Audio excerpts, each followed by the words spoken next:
Mbote eza promettre mabe que to sangana to sala makambo ya mabe ya salaka wana non. Mais mbote ya kozwa. Ce qui se vandi au lali au lamuki après mission awa. Pasteur métamorphose à bengo lobi anga ya ote en église no dimanche. Aroyate.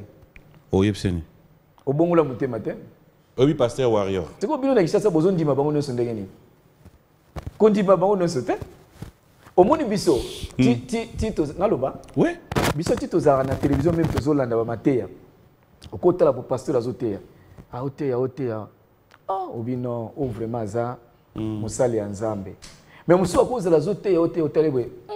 Oyo amela diamba oyo amela diamba. Oyo en tout cas aza. On va ni boter pe ba signe diamba. Mais ozomona mutune lobel na ye maloba o biso basal na nzambe toko loba te. Non mais hier on dira do bimsela biso qu'il est sincère. So tourner mambo fali o yebiso pe mambo fali. O tourner pe ayebiso pe non JB album ko bima boye. Bon, nazo yebate hier aza bien informé. Yo pose bien information na. Bon nga mingi za Bible parce que na oui Robin album quand. Alors comparer nga na ye eza moi écart moko munene vraiment. Écart munene par rapport à musala oya sala oya ndimi kusala. Zomon musala ndimi kusala. So nzambe mutapesi ekomoni sama. So pesa nzambe te ye moko amipesi musala wana ekomoni sama nango. Tango vandi omoni par exemple une prédication à pasteur Marcelo. De l'autre côté réplique moko il y a bande konabiso basango. Bisonyo so totali ndengeleki. C'était quoi analyse nayo en tant que serviteur de Dieu, en tant que pasteur? Eloka moko mina lobaka que eloko nyonso o mutazo sala. Kocha sagesse ya nzambe musikate merika mozo sala. Je crois que ça na sagesse ne kamozo sala diable eza difficile pour t'azoyo.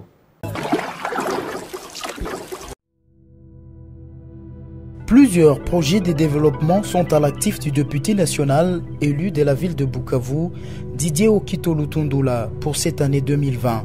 Proche de ses électeurs, le vice-ministre de l'économie nationale a porté sa contribution dans plusieurs domaines de la vie. Dans le domaine de la santé, alors que le monde fait face à la pandémie à Covid-19, Didier Okito, à travers la fondation DOL, a procédé à la distribution de 15 000 cache-nez aux habitants de la ville de Bukavu pour leur permettre de se protéger contre le coronavirus. La maison Stelman vous propose des prestations de qualité pour vos gâteaux de mariage, anniversaire ou autres événements. La maison Stelmag vous propose aussi des gâteaux personnalisés pour vos anniversaires ou autres. Contactez-nous au 06 63 30 36 83 ou encore au 07 81 83 15 74. Vous pouvez aussi nous contacter sur la page Facebook Ostelmac.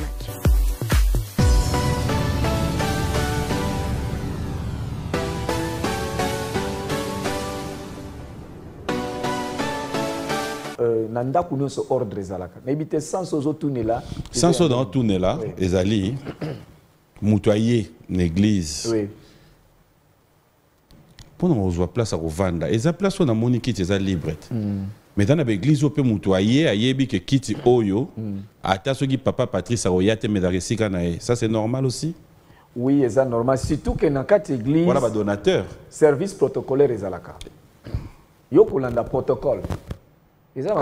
Protocole on dirait bazara pour notre liboso biso to vanda na basima et d'accord yo bendi kiti non hein mais so ba nous tracer kako yati côté yo terre wana wana mona o c'est qui hein wana la radio à quoi makambo zo lobozio po ipana biso le kamona na mona na noté nazo ah ba téléspectateur ba la banda ko ba yebiso te mais en tout cas so que on a tout ni est-ce que l'église na yo protocole na kitu ali boso ya sima wana aye pepe sa moto place ti parce que biso église zakati libanda protocole zakati na libanda ti na kiti ya suka biso to libanda to mivandelaka tala dimanche yo meka otala bango bien au mona ke bato ba ya vanda liboso pembeni no wana soko remarque oyebi ba komona bango est-ce na ko inviter yo dimanche yo na église dimanche si pourquoi pas comme ça bongo tala ndenge service ezala pas faut rejoindre vraiment décision mo que non ngai funa ya nanga parce que wa ordre ezali vraiment côté na komisi nzambe mi pona ba c'est mais bien na église mususu ba place ezaka ya bato mususu non il y a biso et comme quand même na niveau que mon payaye ceux qui place ezate bana kolonda ko ba telemi ba pesi place afandi Amen. ezala bongo. Qui est mon kolonda qui n'est pas mon kolonda pour bisogno to yena ndako nzambe. Oui, sens na lobi ke oye koya sika. Ce qui place ici, même Moussal n'a pas place à fond à côté de ma paix sur place. Pasteur Escalier. Oui. Parle-nous un peu de ça, vraiment calmement, tu me comprendre. Pasteur Escalier, quel rapport? Oui. Quelle place aussi de yango na gloire à Dieu. Merci. Je crois que Escalier ezani pe pasteur azanani. Escalier et son rapport mutua mataba niveau ya ndako et sorti immeuble. Et puis ezaka escalier pambate. Ezape na ascenseur ezali. Escalier soko lingo ke na 5e niveau. Même 6e. Escalier ezana ba marche na ngoto mataka. Marche ali boso ebso matela ngai mati. Yami bale, yami satu ti ememio na 8e niveau. Oyo ozomona marche liboso wana ti mokolo immeuble ekokufa ekotiko koma te kuna na 8e niveau ekomi kufila ka wana akota nanu te ya matsaka bato mais ascenseur soko yebsi enake na 5e niveau okota to kene papi toke bon matina yeti ozomona différence bien lobi ke ezana ba pasteur muso actuellement bazalo kola ba escalier ye azote ya bino bolando na zote ya bino mekolando nga na sala kate. Il y a des gens qui ont dit pour bon makamazo te en église mususu mais na kuku makamazo ça les mususu donc il y a des escaliers osomo il y a un que pasteur na bino est-ce que ndenge nini et puis place mususu na kelo ba te biso na classe métamorphose métamorphose ya nyoka na métamorphose ya chenille et keseni alanda nzembo na bien koyoka c'est-à-dire chenille soki a sali métamorphose a commis papillon a pumbwe libela ki a ozonga susute chenille mais nyoka soka a sali métamorphose atikali ka nyoka kaka alongoli ka pos kaka ya on a tuni que par hasard moto atambwisa rabino a sala métamorphose ya nyoka te par hasard pour makambo na yo mona ka iza mais pourquoi tanga ka komba mutu ngote yo mo na nzembo te na ngam na eza nga eza lité na zo pesa amen eza lité ya so yo moto asiliki so ke zuye mais on t'appelle conseil bat basiliki non nga nazaka na bato ba kumisa nzambe pour na lité ya wana parce que ezo sunga bango non na kotika la source nyoka te métamorphose ya nyoka malamu papillon ya chenille na koma papillon na pumbwa na kene liboso donc bato balingi vie na bango ebonga ba kene liboso bazali de parmi na biso pe na l'église ba nyoka baza ebele. Frère Patrice ndenge salara que to vandi to lali to lamuyi mokonzi mboka président de la République a bengi basali na nzambe ba ya ndenge to mona ki on a décembre à prière pour la nation ndenge salara bakonzi bavandi balobi bon totika mboka na maboko ya nzambe yo yeboye okomi ne sika fo bosangana omoni ba pasteur métamorphose réaction no ezala nini okovanda bosambela na bango toko bima ok yo sengi bolimbisi na mokonzi mboka. Bon, gloire à Dieu. Na sagesse, on a appelé ça na maturité, parce que bilo komi balo est très important. Na tanto ça lanzame. Sagesse c'est la maturité zala. D'abord nous autres la moto a bengingai. Nous la moto a bengingai parce que bango ngate moto na bengi bango. Mais rosunga pe moto na loba non. Boza déjà na kati sika. Lumière na azuyo lokola bango nyonso. Mais na kanisi na façon ya koloba pe ko sambela. Quoi différence que zala na ba escroc na bato lokuta. Ye moko abengi bino lokola motema ne ezali ke basali na nzambe nde nazoyamba. Sima nango eza na bilembo o nzambe otikala kolakisa ye. Que parmi bato bengaki eza na bato boye ko benga bango lisusu te ba oyo benga bango. Je crois na ko cha mobulu te ke benga na bango non. Na koya ko bebisa manifestation ya mokonzi po lobi mokonzi mutabengi eza manifestation so kutena pasteur métamorphose opesa mbote mbote pexamité même na banda mo simple opesa mbote mais mbote faut pesa na mutu nyonso na opesa ye OK mbote za promete mabe ke to sangana ne to sala makamuni ya mabe ya sala ka wana no mais mbote ya kozwa bon so kisko vandi olali olamuki après mission awa pasteur métamorphose a bengi alobi anga ya ote ya église no dimanche aoya te oyepseni obongola mutema te Te, tu mécanano. Ah, te. Oye, c'est pas bongo. D'abord, il y a un pasteur métamorphose, il y a un pagan, il y a un hôtel dans l'église. Mais déjà dans le titre, on appelle pasteur. Oui, frère papi. À terre, il y a une église. Oyebi, combat qui pasteur, ce qu'ils aiment, babé on look, et comme tu look pour la bataille sous. Ah, ça dit marque mon koboui. Oyebi qui oppose au kolo bakeno bandale loko, ben un papi mboma, te ben un pasteur papi mboma. Et ça combo besoin. Même pondima, pour na pose na ben ondima. Frère le pasteur papi, ondima. Donc, bino besoin combo qui pasteur net que et ça marque mon déposé outil lola pour na moto. Non. Yes que tu as lobi mo kola su na ba musuba pasteur mususu wa wanga na bango. C'est quoi bino na kishasa besoin ndima bango no sondengeni. Kondima bango no sote. Au moni biso ti to ngaloba. Oui. Biso ti to za na télévision même to zolanda ba mateya. Au côté la pasteur azoteya. A oteya. Ah, obino o vraiment za musali ya nzambe. Mais musu akoza la zoteya otelebwe. Oyo amela diamba oyo, amela diamba. Oyo en tout cas aza on va ni boter pe basigno diamba. Mais ozomona mutune lobel na ye maloba o biso basal na nzambe toko lobate. Ya zobimisa ngona pete nyonso pideur ezate. Mais non. Biso tokoza likambo na monyo na mabe mena ko luka méthode moko ya sagesse ya nzambe pona yebiso yango. Ozomo mais biso to lokola mutu moko ameli masangada. Mais mutu alo babonga ko loba peke alo ba po aza hypocrite. Ouais, hypocrisie. Oyebi hein. Na oyebi so exemple moko.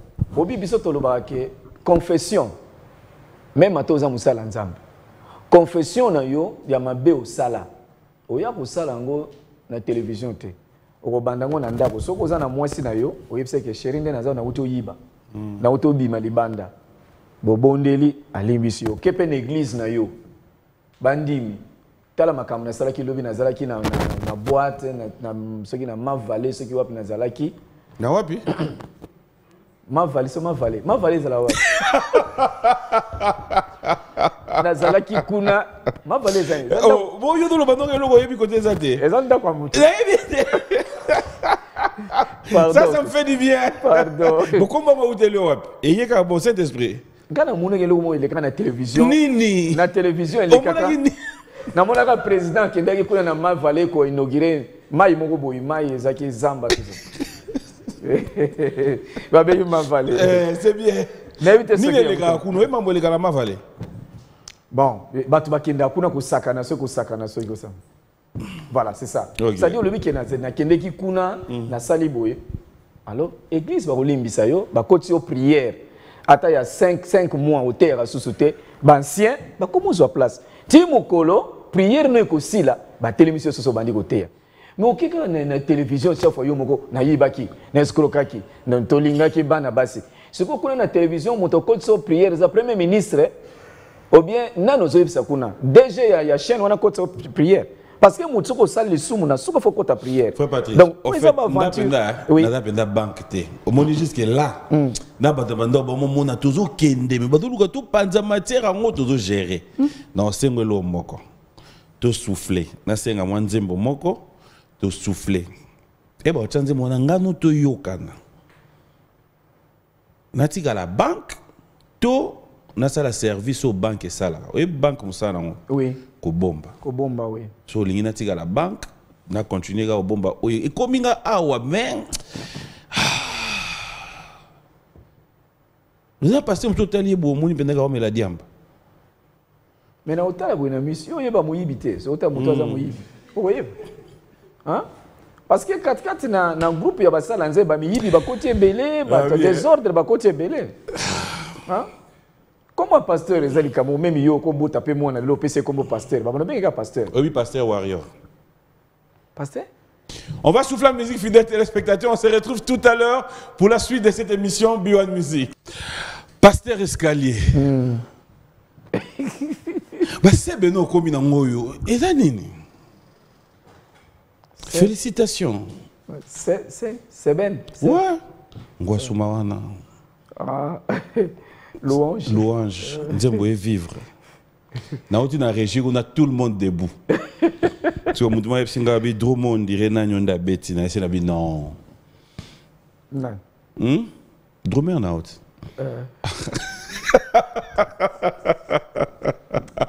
Allez, bonjour et bon dimanche. Il y a tellement de messages. Merci à Robert Kinsiona, Sonia Ndinga. Un grand merci à tonton Bellamy. Rodriguez Diwa, le mystérieux qui nous suit. Bonjour et bon dimanche à toi. Un grand merci. Restez branchés dans cette émission. Balifiche, Patrick Abouika. Et tout à l'heure, vous qui êtes du côté de l'Humété, prenez rendez-vous avec nous. Nous allons tous nous retrouver. Première rue chez Philippe Efekele, chez Maître. C'est tout à l'heure. Merci à Richard Chitea, Tichou Mangouta, Yves Mouyège. Bonjour et bon dimanche à toi, mon ami. Clin d'œil spécial à toi. Merci à tous ceux qui nous suivent du côté de Ituri. Il y a tellement de frères et sœurs à Ituri qui te saluent. Merci beaucoup.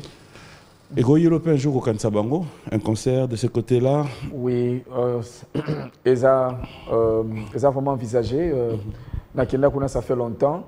Alors, tout ça, malheureusement, ma Covid-19 est bloqué. Je crois que nous avons fait la Voilà, allez, King Makiadi, bonjour et bon dimanche à Willy Moucheni qui nous suit depuis Paris. Un grand merci aussi comme ça, comme Moussampa.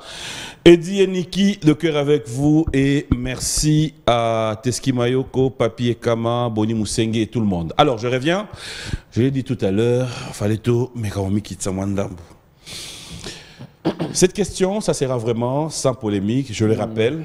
C'est une question que je mérite, que vous me répondiez vraiment la volonté. Ce que le monde a cœur, on a besoin qu'on en parle, oui. Ce que le monde a peu, qu'on a mal placé pour faire un commentaire, mais pour moi, ça serait quand même important pour nos téléspectateurs avoir un peu votre vision, votre façon de voir les choses. On va un peu entrer dans un monde, il y a réseaux sociaux.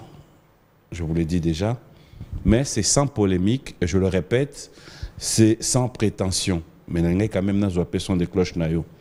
Tous les habitants sont au Congo, tous les Mokili, tout le monde a Oezoleka. Tant on va dire, au monde, par exemple, une prédication à pasteur Marcelo. De l'autre côté, réplique Moko, il y a Bandekonabiso Basango. Bisogno Sototali, Ndengeleki.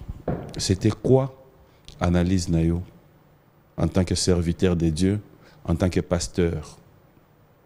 S'il faudra placer un mot, ça serait quoi? Merci, frère Papi. Présentement, on a un peu mal placé. Pour nous répondre clairement. Maintenant, on a ébi avec beaucoup de considérations. On a un salle en Zambé Nyonso. Surtout au salle en Zambé na Bosolo. Tant que salle en Zambé bimisi pensée na azotea. Je crois qu'il faut qu'on kota katikati na likanisi ya source inspiration na ye koyeba nini yela ki po aloba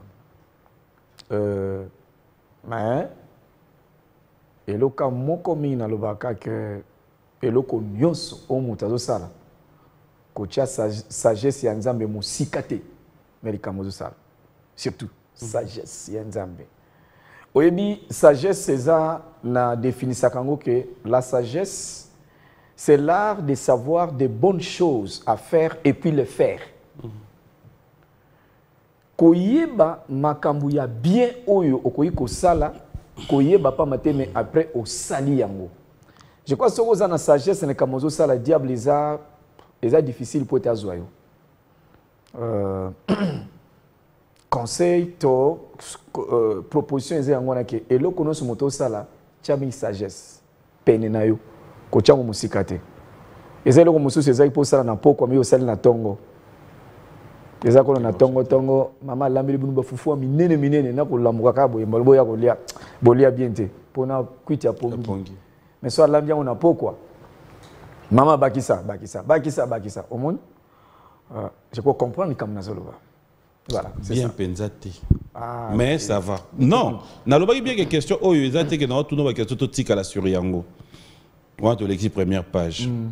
La réaction par rapport il y a réaction, prédication ou encore ce qui est arrivé au pasteur Ngoyi Mulunda.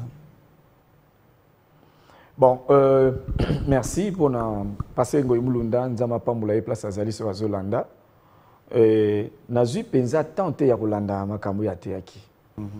nazwi nano te nasenga mpe bandeko bo bamemela ngai na ntango moke nazwi nano tante nde nalobi ke ata natangi me fo nayeba likanisi ya moto ezalaki nini omoni liteya esengaka te ke parceke oyebi kosimba babible ezaka te ke mpo osisa na école pastorale mais ezali inspiration ya nzambe mpe na sagesse na souligner bien biloko wana la sagesse de Dieu na kozala na message mpona yo ezala ya solo ezala lokuta mais nasala attention sagesse ya nzambe esala donc vraiment j'ai beaucoup de considération beaucoup de respect mpona baéminent serviteur nyonso lobi basango pasteur Marcelo pasteur Daniel Ngoyi Mulunda place bazali nga nayebi kaka ke nzambe atika baoyo aye te même baza na kati ya baconfusion bango na bango nzambe akotika bango te surtout soki bacause na bango eza mpona gloire ya nzambe nzambe akokota po ete atya kimia na makambo nyonso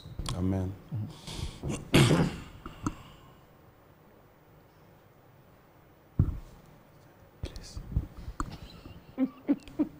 Pasteur Denis Lesi nayoki te il y a Denis Pasteur Denis Lesi. On est en train de voir aussi comment il arrive à nous faire voir paix que Moussala Nanzambe, ba pasteur hypocrisie et l'équi. En tout cas, ba jour Oyo, sur les nets, il est beaucoup plus présent. Une réaction? Ezaka kande na otoloba koloba que mutakoloba nae. Mais il faut vérifier que makambo mso azoloba et ko approcher ye pona kotuna ye ke likambo zoloba eza bongo te eza bongo te wana eza aspect ya liboso mutu mosusu mpe akozala eza style na yakomi na yango style na ndeni style eza lokola bon nalobanisa eza marque na ye akomi na yango mpo mbala mosusu bacha ekape ekozala bongo otoyebi biso likambo ya bastar awa ke mutu nyonso alinga koma star mikolo eza bongo non mais hier on dira obimsela biso qu'il est sincère so tunie mambo fali oyebi biso pe mambo fali otunie pe ayebi biso pe non JB album ekobima boye bon nazoyeba te ye aza bien informé yo pose bien information ana bon nga mingi eza bible parce que na oui Robin album quand ati na to mekaka po wana ndeko na yo peut-être wana koyeba ntange ndeko po ya place na loba na ese oboyeke oui omoni question opposé on a ndenga polémique non mais na ko peso pe réponse mais son na pesi réponse eza po aza ndeko na nga toza na ye ozomona mais par rapport au lingo comparer bala mosusu na Denis Lesi tout ainsi de suite ye eza na façon azo répondre parfois aza manager na bango ba mosusu aza mutu na bango OK bon bango nyonso aza na pona biki azo tanga bakombo mbala mosusu mais moi je peux répondre parfois po aza ndeko na nga toza na ye na komona aza no aza na studio aza boy wana mwena wanga nango eza te ça peut arriver bien que na yebi na no date wana te makamuzolo bana bien ote alors ko comparer nga na ye eza moi écart moko munene vraiment écart munene par rapport à musala oya sala oya ndimi kusala zomon musala ndimi kusala so nzambe mutapesi ekomoni sama so ipeza nzambe te ye moko amipesi musala wana ekomoni sama nango ngana lingi tunanga makambo eza biblique soko tangi pasteur tunanga makambo ya bible oya salaka mais soki un pasteur azana makambo ya bible azo sala te nako kipe likamona parce que ye muta yebi débit nango na babutissant. C'était juste un éclaircissement, on ne va pas rester dans ça. Alors, on revient maintenant dans ce qu'on disait tout à l'heure. Frère Patrice, oui. Est-ce qu'aujourd'hui, il y a de l'amour sincère, réel entre vous, serviteurs de Dieu congolais, je précise, hein? Est-ce qu'il y a de l'amour sincère? L'amour sincère, franchement, nakolobango, oui. Mais nakoko tamuke aspect ozolobawana, koyipso ke kobo sanate, que Satana, aza ennemi ya nzambe te, mais aza ennemi ya biso bana na nzambe. Satan koko tape place papi mboma bazo kana bien na Patrice pour akota Samuel kamabe. ndenge oyoka ke vrai dollar ezali faux ekimate eza pe na kati mais tokoki koloba te ke dollar nyonso baby dollar ya bien ezali donc amour sincère oyo bible ezoloba ezali na kati na basala nzambe mais envoyé pe ya diable bazanga te pote ba ya ko talisa image lokola ki amour sincère ezali te voilà c'est ça place aux awana on t'a fait conseil dans ba nso balinga côté on va saluer nzambe oui na yemba ngona nzembo que nazaka na suscité pour na mutu alobi que Patrice je ne t'aime pas aza libre eza choix na ye eza na mukolope a rechanger à vivre no Patrice na komo linga yo mais nazaka na considération mingi na mutu yo alobi Patrice je t'aime kozwa place na mutema mutu eza facilité donc comme occuper na makambo oyo eza intéressant ngaité na zo rapena temps nango te. Amen. Merci vers la fin. Alors, cette étape, je voudrais qu'on change un peu de cap. Hein? Je ne vais pas rester là. Est-ce que ça peut t'arriver penser aussi à faire la politique un jour et que Nengo Vandi Boye, mon continent Wambok avait été utilisé comme son conseiller?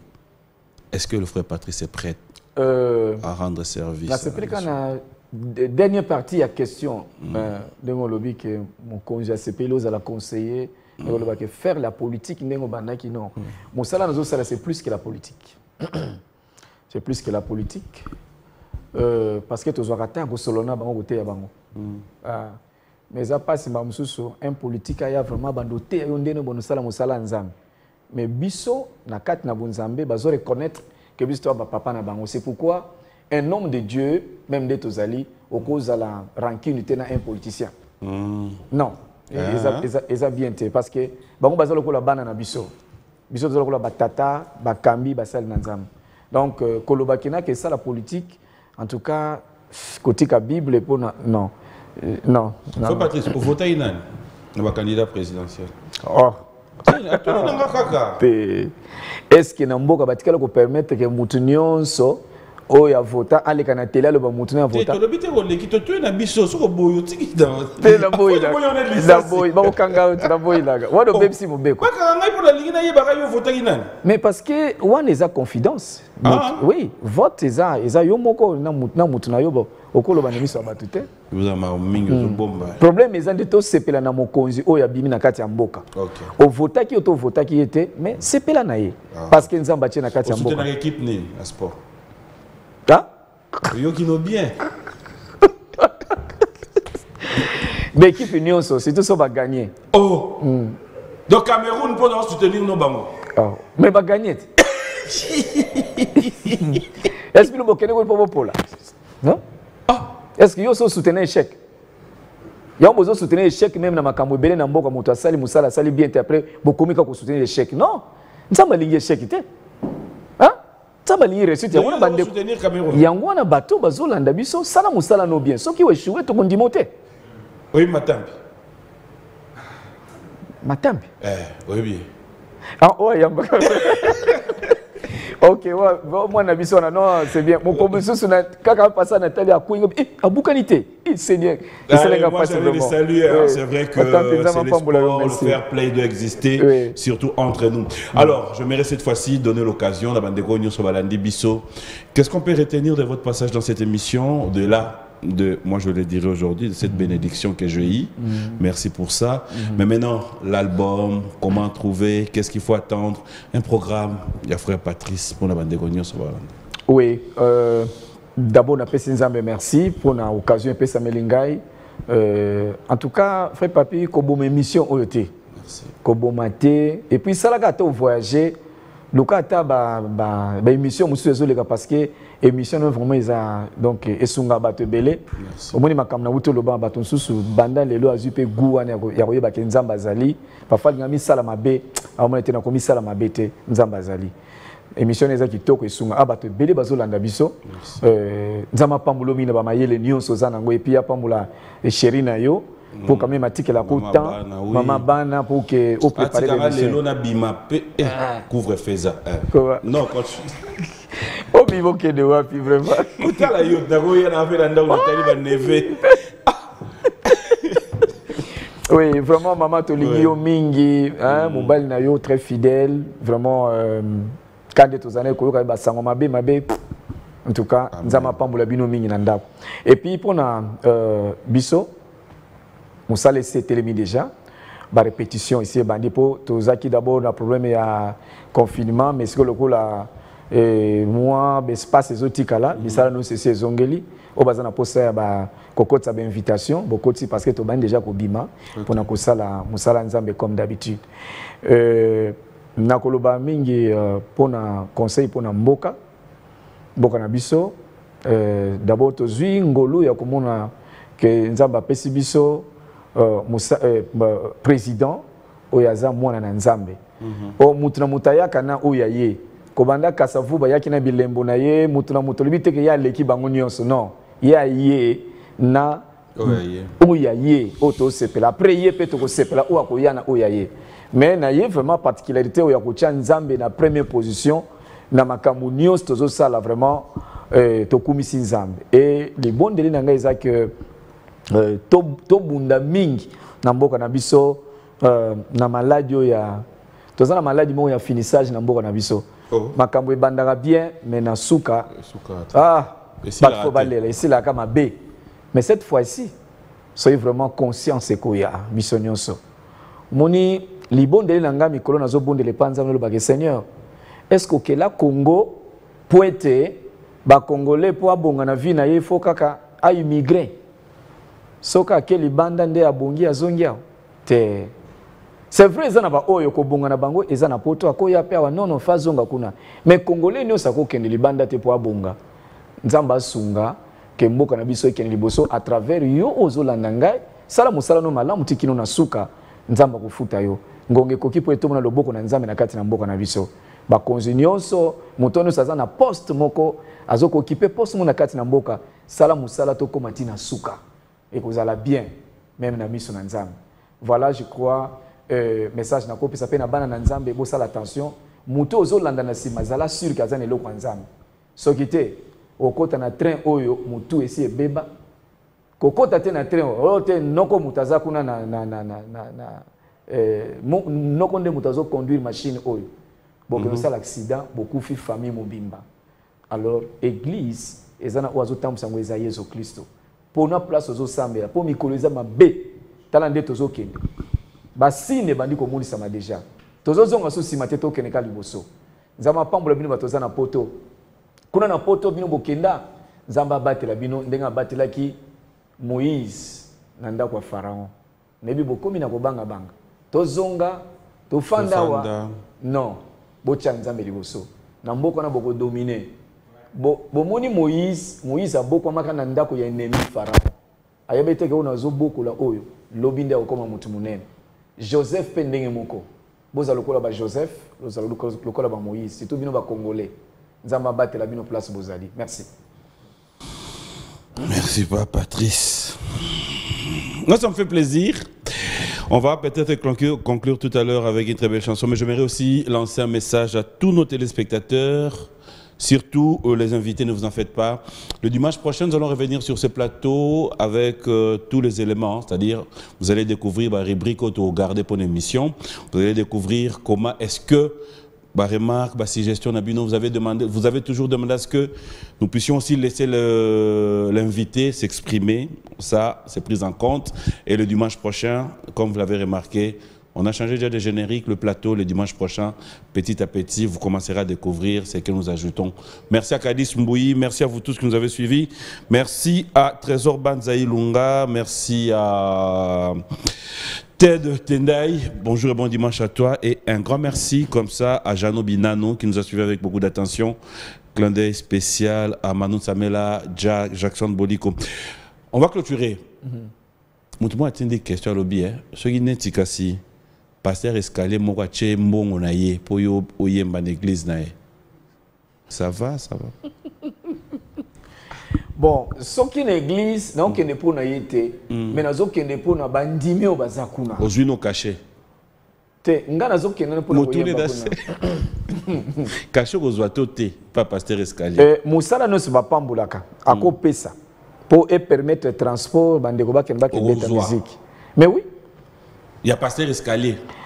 Abenga pona que na ndako na eteme l'église. Madame pasteur nani? Mais na ke pona bimisa bato bazo kufa kuna. Yo dumbo wa muto ke sala rébellion l'église. Non, rébellion te. Na ke bato ndabo tamba ko mona nga ba ko sepela na te bango so maloba ya solo. Mbala mo si place bango batika na ba qu'est-ce que c'est. So ope baza na courage bato ni pasteur mais makambo sala yango pa patisa yembiti. Autuna ye. Et puis l'église batiko benga ngati.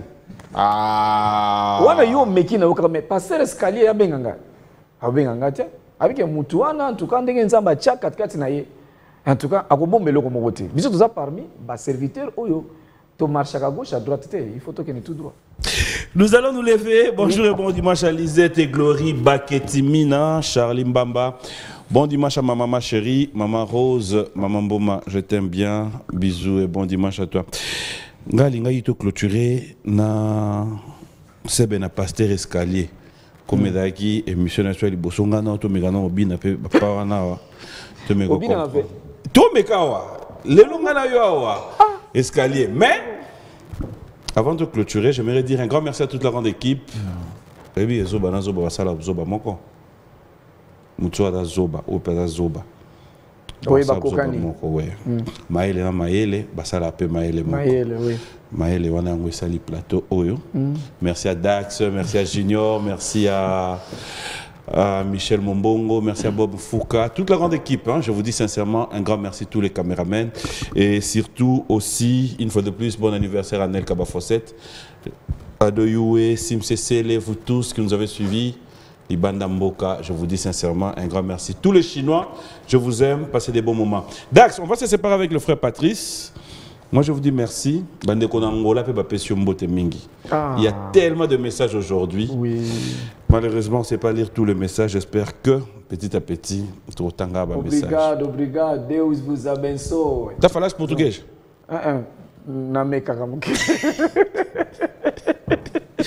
Ah, ben, tu n'auras question, moi, oui. Et puis, jingle. Jingle. On est bien en terre. Coco Jumbo. Chef coutumier. Té, d'accord, comment ma valo yeba qu'est-ce que ma valo est chef coutumier. Et d'accord, comment on tourne à Péka. On y habite. Yeb sangazanan. Dépité. Et Banganda. J'aime bien. Frère Patrice, rapidement. Et ça, on est nini. Et là, on peut héros qui est en église. Ou qui est ma colo, les qui ne défendent ma barre. Ça peut t'arriver aussi. Ouais. Hein? Si il y a frère Kofi, ton frère Jossa, il y a frère Kofi, on a Ferré, on a Fali. Bon, surtout que tu as quitté Nazarana Batou. Mais aujourd'hui, il y a la même musique. Mais Batou, il n'y a pas Batou selon la banque. Mais il y a là, tu as quand même. Attends, un taxi. Oh, mais ou bien la TV de zappé. Qu'est-ce que tu as au frère? Oui, la télé, au comme on a Batou, bazo biyemba, la télé. Au monde déjà frère. Allez, moi je vous dis merci. J'ai dit un grand merci à toute la grande équipe. Je vous retrouve le dimanche prochain. Dax, Michel, c'est le soir même en mode playback. Plusieurs projets de développement sont à l'actif du député national élu de la ville de Bukavu, Didier Okito Lutundula, pour cette année 2020.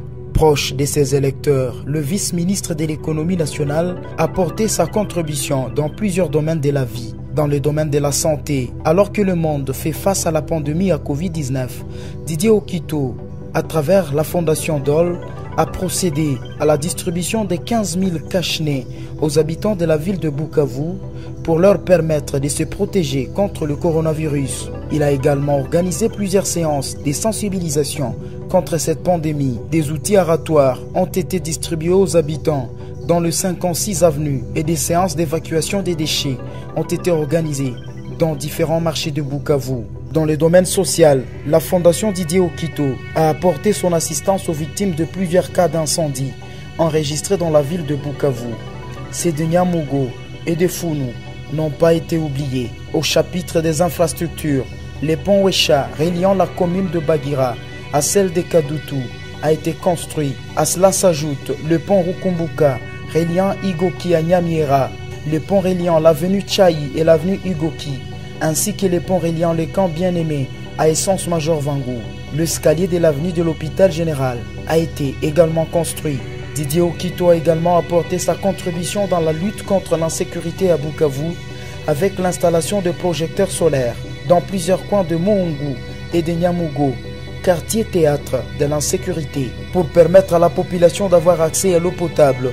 Le vice-ministre de l'économie nationale et patron de la fondation Okito a également construit des bornes fontaines à Kalingira, dans la commune de Bagira. La belle femme ne peut donner que ce qu'elle a. Didier Okito a apporté une fois de plus sa pierre dans le développement de la province du Sud Kivu.